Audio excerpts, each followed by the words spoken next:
Mickaël Darmon pour la politique. On commence par vous, Mickaël. Nouvelle question extrêmement sensible et vaste, et c'est de pouffer à régler pour l'État français. Comment éviter la dispersion des djihadistes français alors que le califat de l'État islamique vit ces dernières heures, Mickaël?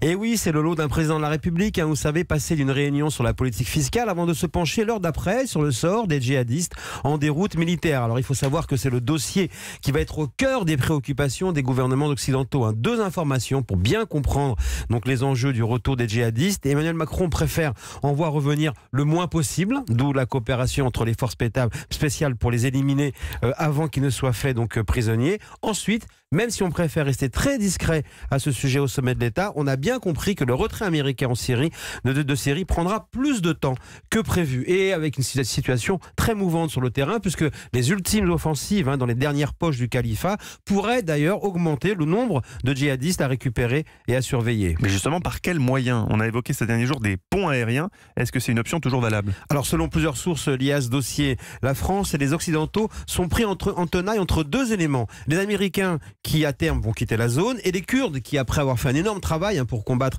les djihadistes, vont quand même se préoccuper de préserver leur territoire. Bref, ils disent aux Français et aux autres, on veut bien que les survivants de l'État islamique soient rassemblés un temps chez nous, mais enfin, chacun récupère ses djihadistes. C'est le principe donc donné par les Kurdes. C'est là que le mode de transport intervient avec des questions d'orgueil national. On a parlé d'avions américains, mais c'est une option parmi d'autres. On évoque aussi des avions français qui pourraient se poser sur le sol kurde. Le président de la République donc fait étudier plusieurs scénarios. La semaine dernière, Jean-Yves Le Drian s'est rendu aux USA pour des consultations discrètes avec son homologue sur le sujet. Toute la question, c'est l'arrivée en France. Des centres pénitentiaires sont prêts. L'obsession de l'État français est d'éviter la dispersion de ces djihadistes afin qu'ils ne passent pas à nouveau à l'action.